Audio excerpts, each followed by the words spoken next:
Welcome to the Deconstructed Woman podcast, a podcast about breaking down barriers between women, exploring and sharing perspectives of each individual woman's experience, and discovering what we have in common and what makes us different.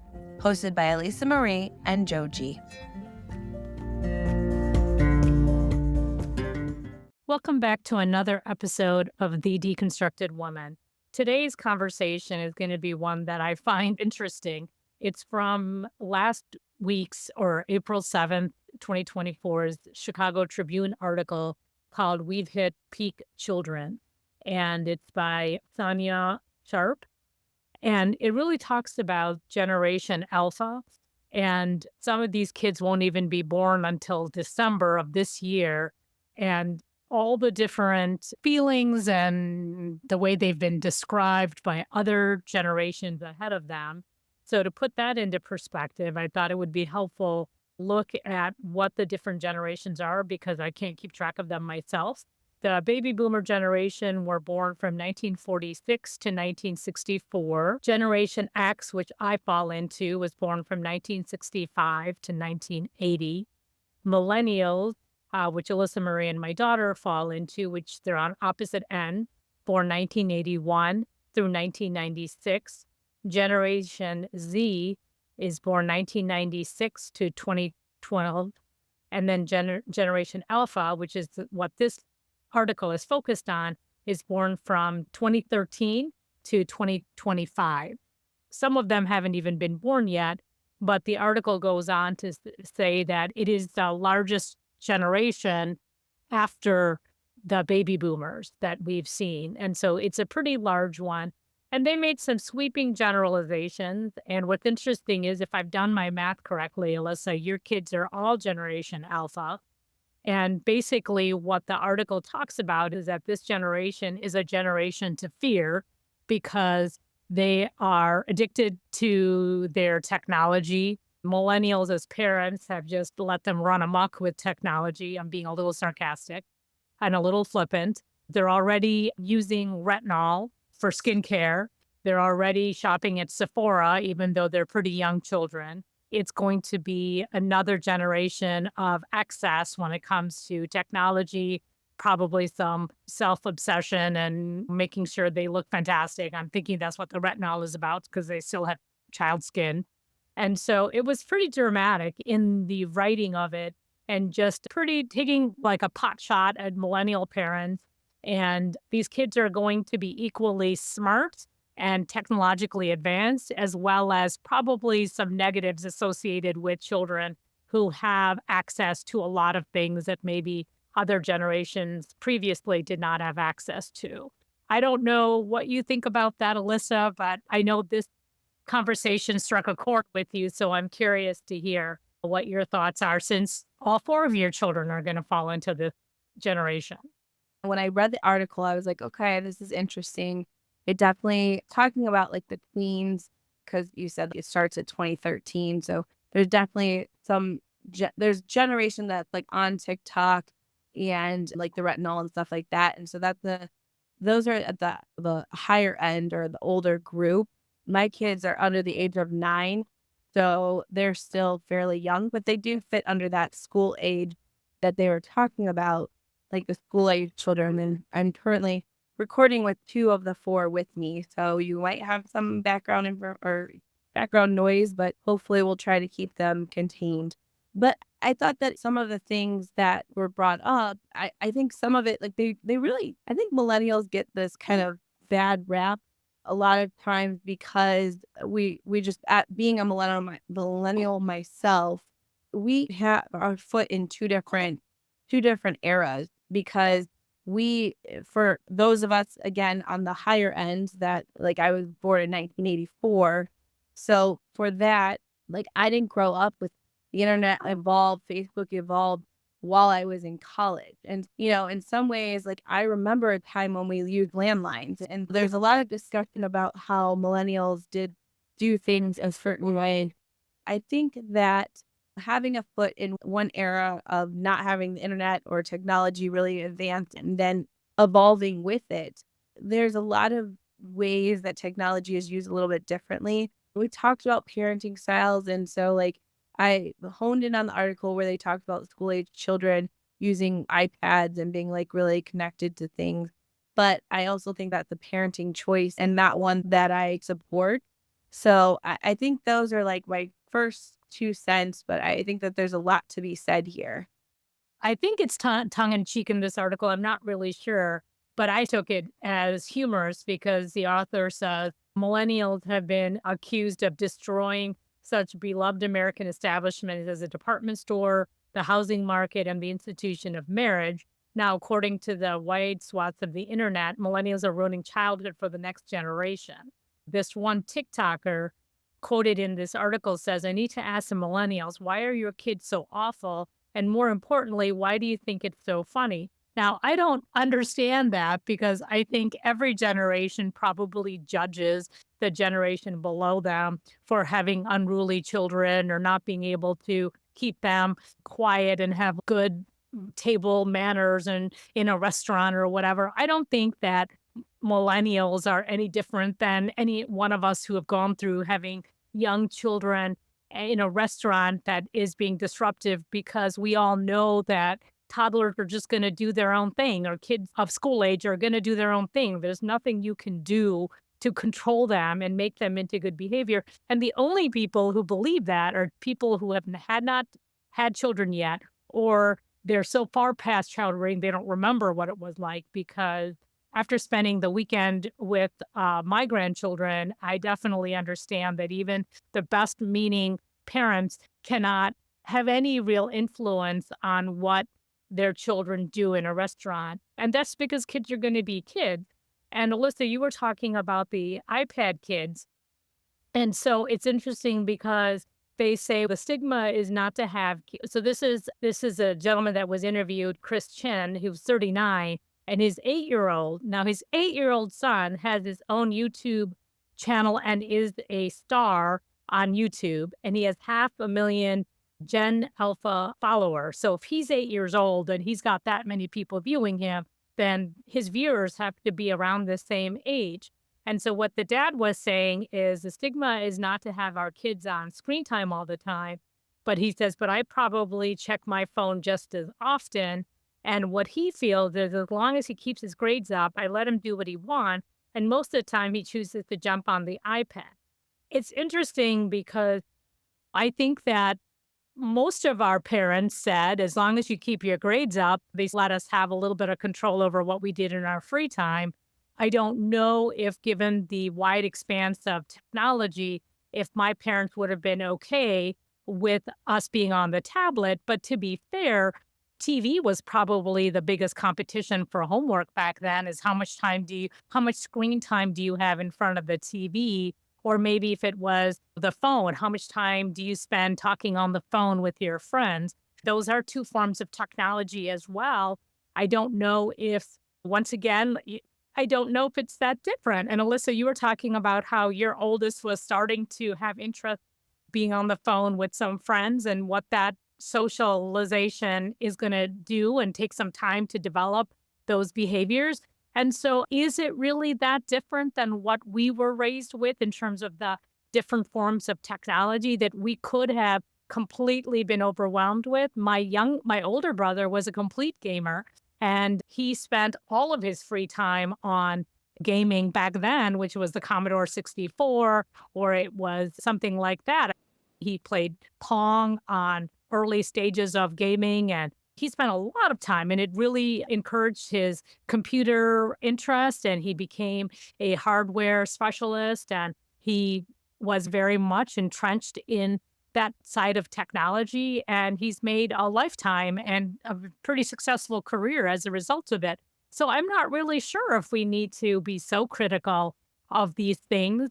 But since you're a younger mom, Alyssa, I'll turn it over to you and you share what your thoughts are about the technology and some of this article and a little bit how extreme some of their comments were.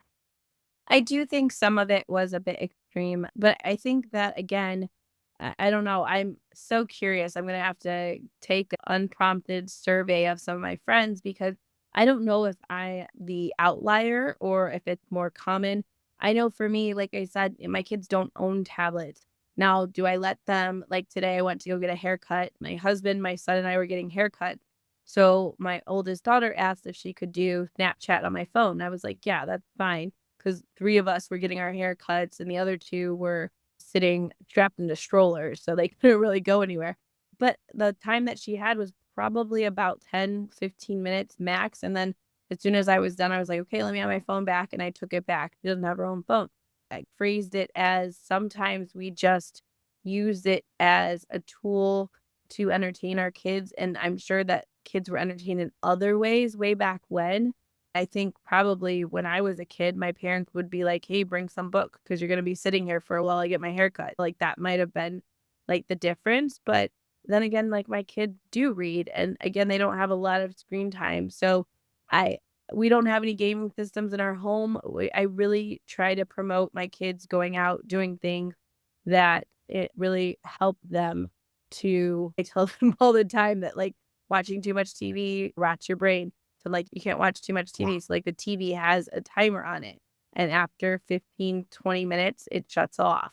I don't know. I don't know if I'm, like, again, the outlier or if it's common to have other parents, and maybe this was more tongue in cheek, but I do think that technology is here to stay, and there's no way to separate it. And the fact that my 8-year-old even knows what Snapchat is, again, part of that might be like the difference is that these children, so this alpha generation, they're growing up with all of that technology in place. It didn't evolve with them. They didn't have to learn it. They just knew it. Kids get Chromebooks in first grade. And so they know how to use a computer. They know how to type. They know how to go on the internet and websites and things like that. It's part of their environment and their experience of the world around them. It makes sense that they aren't able to separate that because that's all they know.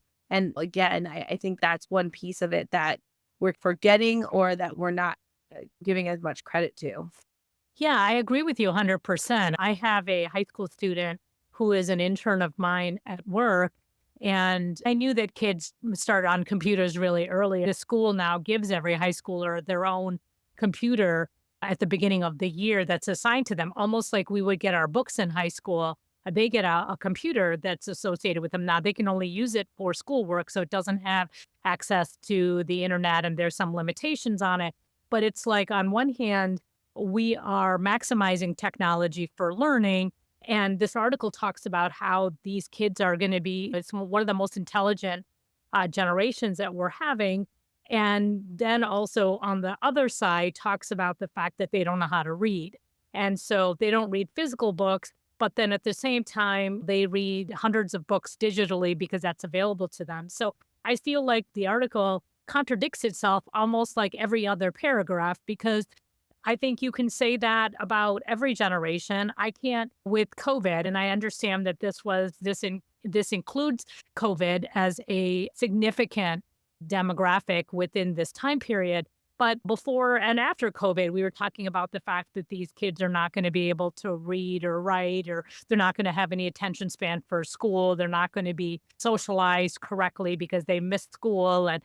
But then at the same time, I also feel like 10, 15 years ago, we said that kids had too much technology and they don't know how to, their handwriting is atrocious, and the teachers were complaining. And so that's what they have a quotation from a teacher here, because teachers are complaining that they have 14-year-olds who can't read.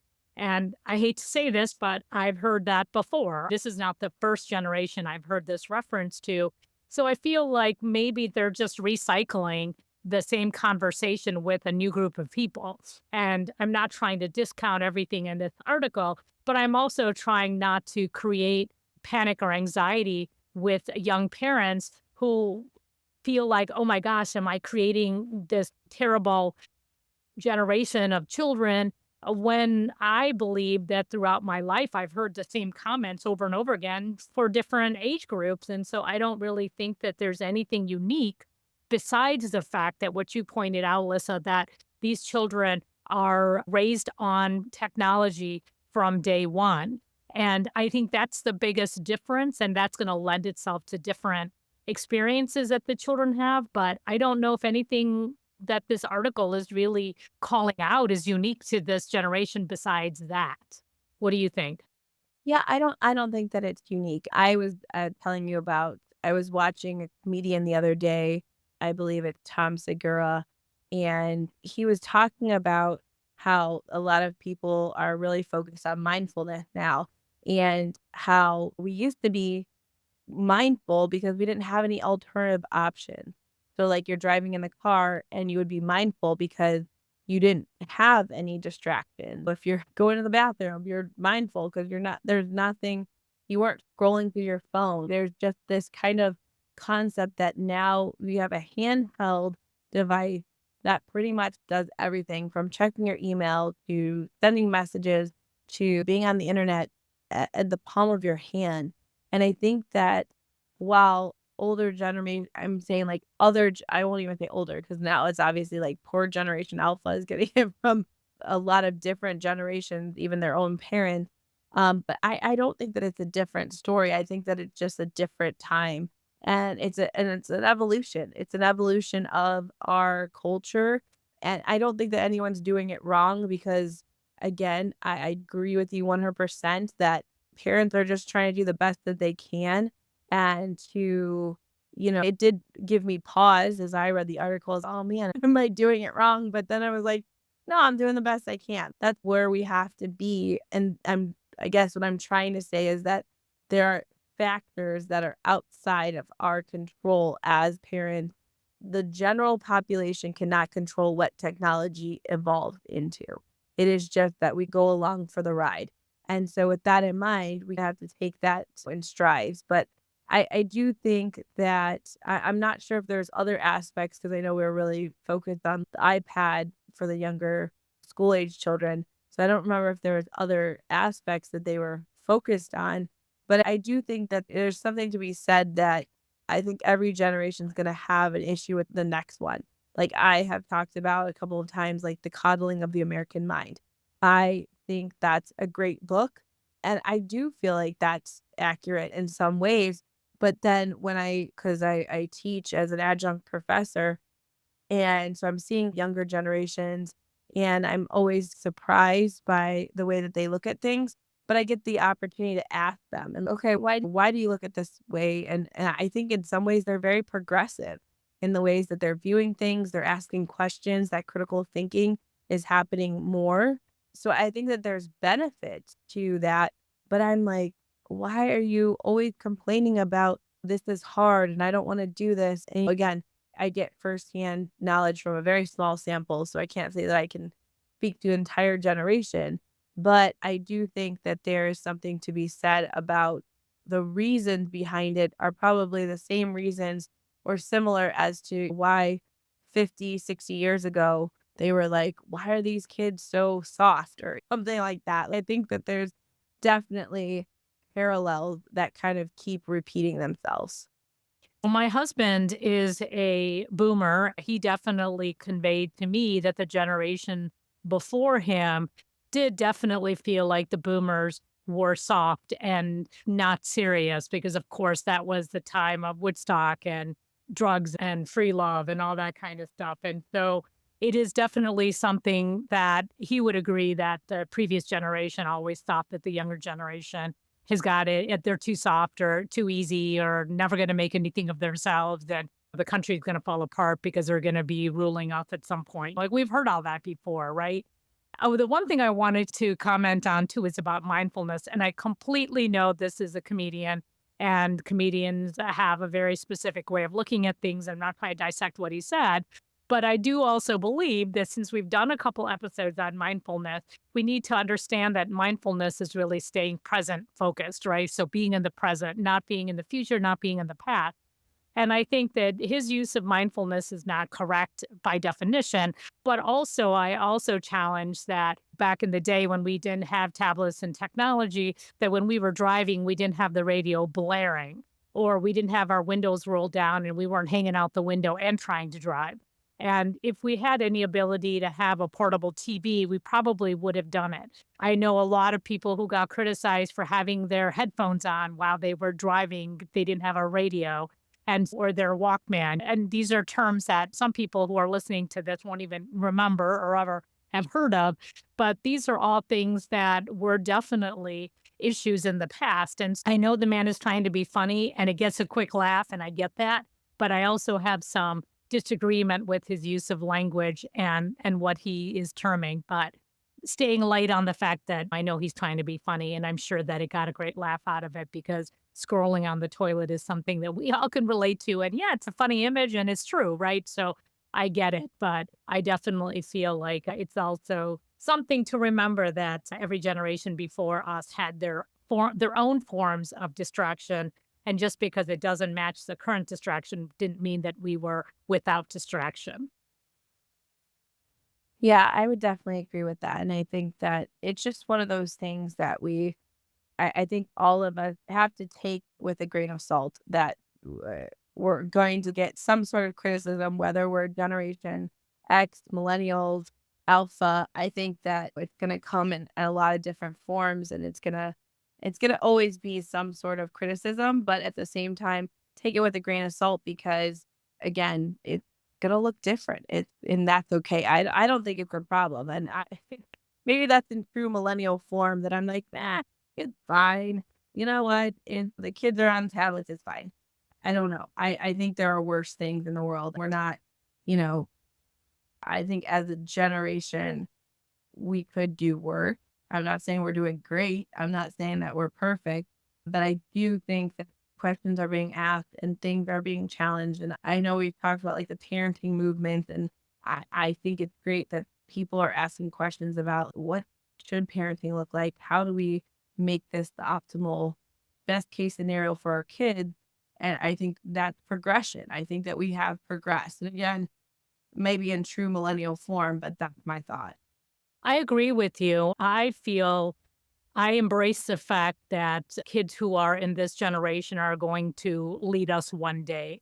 And I say that primarily because they are the most tolerant, the most exposed, the most educated, the most open minded, very accepting, tolerant, globally minded. Those to me outweigh any of the fears that this article brings up because I think that there are a lot of things going on right now with an older population generation where they seem to be stuck in a world I can't even relate to.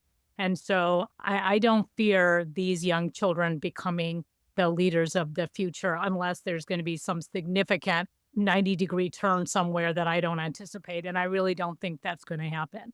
I would much rather put my fate in the hands of these young people that seem to be at least anchored in certain things that I truly value and appreciate than some of the things that I'm currently hearing about from certain populations and age related issues. And I have no fear of the future. And I do wonder, and I think it has nothing to do with the generation. I think that there's been a lot of conjecture on AI and technology and where's that going to go. And I think that it's going to go like everything else, like the Industrial Revolution or the technology revolution is just going to follow a similar path with exciting technology. But that doesn't have anything to do with this generation. It has to do with where the technology is going to go. And truthfully, the Generation Alpha doesn't have any impact on AI right now, and they probably won't for at least another 10, 15, 20 years. And so a lot of damage or the future of AI is in our hands, not in Generation Alpha. And that's probably one of the most questionable things that's out there that's going to develop in the next time frame that I can think of. But really, this Generation Alpha has nothing to do with it. It was created in our time, and it's going to either be exploited, minimized, or controlled in our generations or meeting this current time. So I know that's a little out there, but that's the way I feel. So I agree with you, Alyssa. I'm not too worried about the future from that standpoint. Yeah, and I think that when as you were talking, one of the things that came to mind was that we have so many movies where there was I'm none of them are coming to mind the name of the movies, but I'm thinking of those ones where it's just, oh, look how the world was destroyed by technology. Like Wally is you could tell I have young kids. Then like Wally is one of the ones that comes to mind where like technology took over, people became lazy and overweight and they stopped walking and all of these things. And so I think that some of the fear that people are like, if we don't make changes or make sure that we're not letting things get out of control, that's our destination.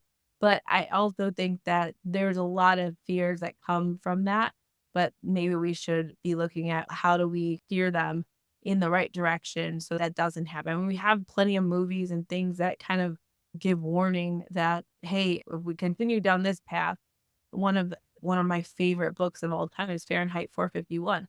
And it talks all about how screens and they burn books not too far away from where we're at, but at the same time, we're not libraries are prospering and growing. And so it's just I think that media as a whole has shown us this is a possibility, and then people get really nervous about that. But I think there also should be the expectation that we have some power in that as well. In my age, it was War Games. That was the movie that talked about computers warring against each other and us losing control. And it was a really interesting movie. And yet it we haven't gotten there yet. And it's been how many decades since that movie came out. And so I think that movies and media like that are a good cautionary tale. And I think that allows us to keep in our minds, I think, where things could go. There's a lot of movies that talk about the end of the world and what happens when things go dark. And that was the day after with nuclear war in the 80s. There's so many, but I think that it's just a balancing act of being able to understand that good and bad come from each new technology and new invention. And this is just something else that we've got to figure out. And getting back to our topic in terms of saddling Generation Alpha, who have, as I may say once again, some of them have not even been born yet and won't be born until December, which would be the last month of Generation Alpha. So it's like we're putting a lot on these children some haven't been born, and some are at this point 14 years old. And so generations are very wide in terms of the number of years that it represents. And we have to have a balanced opinion. And I feel like I thought the article was a little fear mongering and a little interesting, tongue in cheek, all the things we've mentioned. But also I thought that it was worth talking about because it's something that I've seen in my lifetime cycle a couple of times now with the successive generations since I was in high school. And so it's nothing new. I don't think it'll end with Generation Alpha.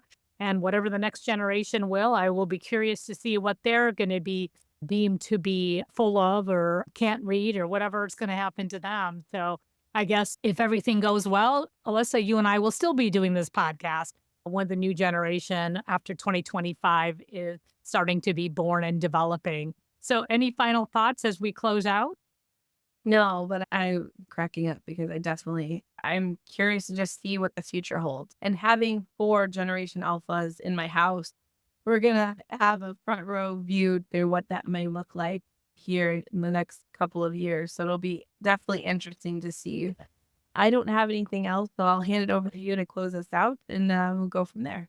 Okay, fine. So we want to thank everybody for listening. And obviously, if you have any comments, if you are parents of Generation Alpha or I don't think we have any listeners that I know of that are actually in the Alpha generation, but obviously, for any listeners out there want to share some feedback about that would be great.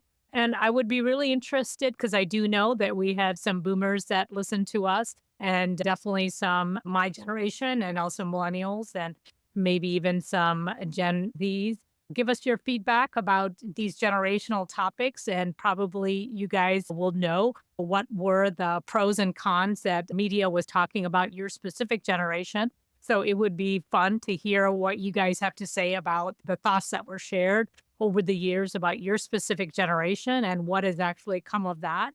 I think there could be some humor in that as well as some hindsight being 2020. Let's not take this too seriously. Or maybe we should take it seriously. Maybe things have come to pass that we're not acknowledging on this topic today. So please reach out to us and share your comments with us at thedeconstructedwoman@gmail.com or our Facebook community, which is also accessible to each of you. And obviously to reach out to either one of us as you'd like to do that. saying goodbye now for Alyssa Marie and myself. Thank you for joining us, and we look forward to talking to you again next time. Bye for now.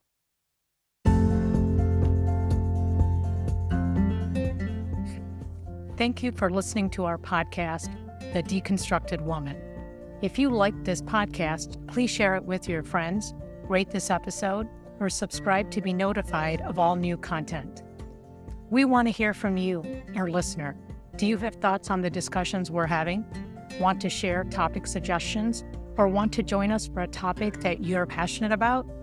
Contact us at our email address, thedeconstructedwoman@gmail.com.